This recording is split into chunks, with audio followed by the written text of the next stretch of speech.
إن الحمد لله نحمده ونستعينه ونستغفره ونعوذ بالله من شرور أنفسنا ومن سيئات أعمالنا من يهده الله فلا مضل له ومن يضلل فلا هادي له أشهد أن لا إله إلا الله وحده لا شريك له وأشهد أن محمدا عبده ورسوله صلى الله عليه وسلم لا نبي بعده. قال الله تعالى في كتابه الكريم: يا أيها الذين آمنوا اتقوا الله حق تقاته ولا تموتن إلا وأنتم مسلمون. وقال تعالى: يا أيها الناس اتقوا ربكم الذي خلقكم من نفس واحدة وخلق منها زوجها وبث منهما رجالا كثيرا ونساء واتقوا الله الذي تساءلون به والأرحام إن الله كان عليكم رقيبا. وقال تعالى: يا أيها الذين آمنوا اتقوا الله وقولوا قولا سديدا يصلح لكم أعمالكم ويغفر لكم ذنوبكم ومن يطع الله ورسوله فقد فاز فوزا عظيما. أما بعد فيا عباد الله أوصيني وإياكم بتقوى الله لعلكم تفلحون. Ma'asyiral muslimin rahimani rahimakumullah, memanjatkan puji syukur kepada Allah Subhanahu wa taala dan selawat kepada Nabi Muhammad sallallahu alaihi wasallam merupakan kewajiban yang harus disampaikan oleh setiap khatib dalam khutbahnya. Selain itu, khatib juga memiliki kewajiban untuk menyampaikan dan mengingatkan jamaah tentang wasiat ketakwaan. Oleh karenanya, pada momentum khutbah kali ini, khatib mengajak kepada seluruh jamaah untuk senantiasa memanjatkan puji syukur kepada Allah Subhanahu wa taala dan menyampaikan selawat pada Rasulullah sallallahu alaihi wasallam sekaligus meningkatkan ketakwaan kita kepada Allah Subhanahu wa taala. Bagaimana cara kita meningkatkan takwa? Yakni dengan senantiasa lebih semangat lagi menjalankan segala perintah Allah Subhanahu wa taala dan sekuat tenaga meninggalkan segala yang dilarangnya. Dengan upaya inilah kita akan mampu terus berada pada jalur yang telah ditentukan oleh agama sehingga kita tidak melenceng dari jalan yang benar. Judul khutbah Jumat kali ini adalah manfaat introspeksi diri di akhir tahun. Ma'asyiral muslimin rahimani rahimakumullah, memang kehidupan kita di dunia ini seperti melewati sebuah jalan dengan lintasan penuh dengan dinamika dan tantangan.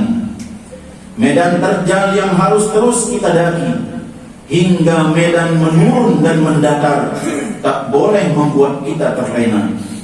Perjalanan kita menyisahkan masa lalu sebagai pengalaman, masa kini sebagai kenyataan, dan masa yang akan datang sebagai harapan. Sehingga kita butuh rambu-rambu agar kita senantiasa lancar dan selamat sampai ke tujuan, dan ketakwaanlah rambu-rambu yang mampu memandu kita berada pada jalan yang benar dan bekal yang paling baik di dalam perjalanan kita. Allah Subhanahu wa taala mengingatkan kita di dalam Al-Quran, di dalam surah Al-Baqarah ayat 197, wa tazawwadu fa inna khairaz zadi taqwa wattaquni ya ulil albab. Berbekalah kalian, sesungguhnya sebaik-baik bekal adalah takwa. Bertakwalah kepadaku wahai orang-orang yang memiliki akal yang sehat. Ma'asyiral muslimin rahimani rahimakumullah, dalam sebuah perjalanan panjang kita haruslah menyempatkan diri berhenti istirahat untuk mengumpulkan kembali semangat dan tenaga guna melanjutkan perjalanan.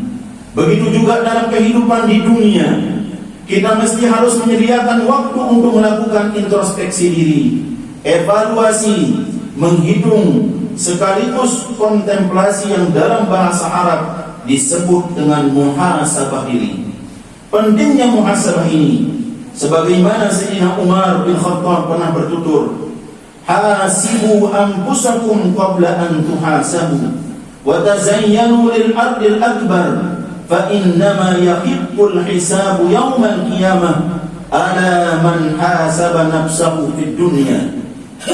Hisablah diri kalian sebelum kalian dihisab, dan berhiaslah diri kalian untuk menghadapi penyingkapan yang besar, yaitu hari yaumul hisab.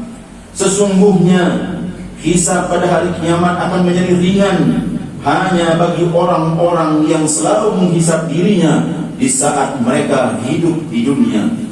Dalam sebuah hadis yang diriwayatkan oleh Imam At-Tirmizi, al-kayyisu man dana nafsahu wa 'amila lima ba'dal maut wal 'ajizu man atba'a nafsahu hawaha wa tamanna 'ala Allah. Orang yang cerdas adalah orang yang menghisab, yaitu mengevaluasi dirinya sendiri serta beramal untuk kehidupan sesudah kematiannya. Sedangkan orang yang lemah adalah orang yang mengikuti hawa nafsunya serta berangan-angan untuk berhadap kepada Allah Subhanahu wa taala. Sementara di dalam Al-Quran juga telah mengingatkan pentingnya melakukan introspeksi diri dengan melihat apa yang telah kita lakukan pada masa lalu untuk menghadapi masa yang akan datang. Allah Subhanahu wa taala berfirman di dalam Al-Quran, di dalam surah Al-Hasr ayat 18, ya ayyuhalladzina amanu taqullaha wal tanzur nafsum ma qaddamat lighad innallaha khabirum bima ta'malun. Hai orang-orang yang beriman, bertakwalah kepada Allah Subhanahu wa taala, dan hendaklah setiap diri memperhatikan apa yang telah diperbuatnya untuk hari esok, yaitu hari akhirat. Dan bertakwalah kepada Allah Subhanahu wa taala, sesungguhnya Allah Maha mengetahui apa yang kalian kerjakan. Ma'asyiral muslimin rahimani rahimakumullah. Dari perintah Allah Subhanahu wa taala dan Rasulnya serta nasihat dari para sahabat, kita bisa mengambil beberapa catatan penting tentang manfaat dan introspeksi diri kita. 5 manfaat introspeksi diri kita. Yang pertama, sebagai wahana mengoreksi diri. Dengan introspeksi diri, kita akan mampu melihat kembali perjalanan hidup sekaligus mengoreksi manakah yang paling dominan dari perjalanan selama ini. Apakah kebaikan atau keburukan? Apakah manfaat atau mudarat? Ataukah apakah semakin mendekat dengan Allah Subhanahu wa taala, ataukah kita semakin menjauh dari Allah Subhanahu wa taala?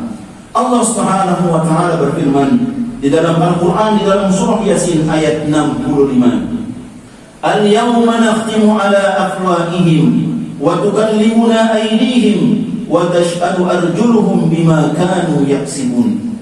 Pada hari ini kami tutup mulut mereka, dan berkatalah kepada kami tangan mereka, dan memberi kesaksianlah kaki mereka terhadap apa yang mereka usahakan. Yang kedua, upaya memperbaiki diri. Dengan introspeksi diri, kita akan mampu melihat kelebihan dan kekurangan diri yang kemudian harus diperbaiki di masa yang akan datang. Dengan memperbaiki diri, maka kualitas kehidupan akan lebih baik, dan waktu yang kita lewati juga akan senantiasa penuh dengan manfaat dan maslahat bagi orang yang lain. Yang ketiga, momentum mawas diri. Diibaratkan ketika kita pernah memiliki pengalaman melewati jalan yang penuh liku-liku, maka kita bisa lebih berhati-hati ketika akan melewati lagi. Mawas diri akan mampu menyelamatkan kita terjerumus kepada jurang yang dalam sepanjang jalan. Allah Subhanahu wa taala mengingatkan kita, wa atii'ur rasul wahzaru fa in tawallaitum fa'lamu annama 'ala wa atii'ullah rasulinal balaghul mubin. Taatlah kamu kepada Allah dan taatlah kamu kepada Rasul, serta berhati-hatilah jika kamu berpaling, maka ketahuilah bahwa kewajiban Rasul kami hanyalah menyampaikan ajaran Allah yang sangat jelas. Ma'asyiral muslimin rahimani rahimakumullah. Yang keempat, memperkuat komitmen diri. Setiap orang pasti memiliki kesalahan, Oleh karenanya, introspeksi diri menjadi waktu untuk memperbaiki diri dan berkomitmen untuk tidak mengulangi kembali kesalahan yang telah ia lakukan pada masa yang lalu. Jangan jatuh di lubang yang sama. Buang masa lalu yang negatif. Lakukan hal positif hari ini dan hari yang akan datang.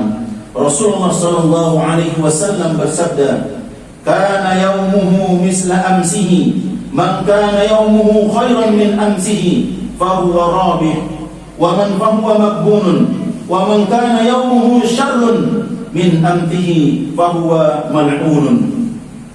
Siapa saja yang hari ini lebih baik dari hari kemarin, maka ia tergolong orang-orang yang beruntung. Siapa saja hari ini sama dengan hari kemarin, maka ia tergolong orang-orang yang merugi. Siapa saja hari ini lebih buruk dari hari kemarin, maka ia adalah orang yang celaka. Hadis riwayat Al-Hakim. Ma'asyiral muslimin rahimani rahimakumullah. Yang kelima, sebagai sarana mengingatkan rasa syukur kita dan tahu diri kepada Allah Subhanahu wa taala, kita harus sadar dengan sesadar-sadarnya bahwa keberadaan kita sampai dengan saat ini sama sekali tak bisa lepas dari nikmat-nikmat yang Allah berikan dalam diri kita. Introspeksi diri akan membawa kita mengingat nikmat yang tak bisa dihitung satu persatu. Jangan sampai kita menjadi golongan orang-orang yang tak tahu diri dan kufur kepada nikmat Allah Subhanahu wa taala. Allah Subhanahu wa taala mengingatkan di dalam Quran, di dalam surah Ibrahim ayat 7, "La in syakartum la azidannakum wa la in kafartum inna 'azabi lasyadid." Sesungguhnya jika kamu bersyukur, pasti kami akan menambah nikmat kepadamu, dan jika kamu mengingkari nikmatku, maka sesungguhnya azabku sangat pedih. Ma'asyiral muslimin rahimani rahimakumullah. Dari uraian ini, mari kita senantiasa melakukan introspeksi diri setiap saat. Terlebih saat ini kita berada di penghujung tahun 2023 dan akan memasuki tahun 2024 yang menjadi waktu ideal untuk melakukan introspeksi diri. Semoga kita senantiasa mendapatkan petunjuk yang terbaik dari Allah Subhanahu wa taala, mampu melihat perjalanan tahun lalu untuk menjalani tahun yang akan datang dengan lebih baik. Semoga Allah Subhanahu wa taala menjadikan kita hamba-hamba yang bersyukur terhadap nikmat Allah Subhanahu wa taala dan menjadikan kita orang-orang yang mendapatkan predikat ridha Allah Subhanahu wa taala. Barakallahu li wa lakum fi hadzal yawmil karim wa nafa'ani wa iyyakum bima fihi min as-salati waz-zakati was-sadaqah wa tilawatil Qur'an wa jami'it ta'at wa taqabbala a'malana innahu huwal hakimul alim. Aqulu qawli hadza minni wa minkum wastaghfiruh innahu huwal ghafurur rahim.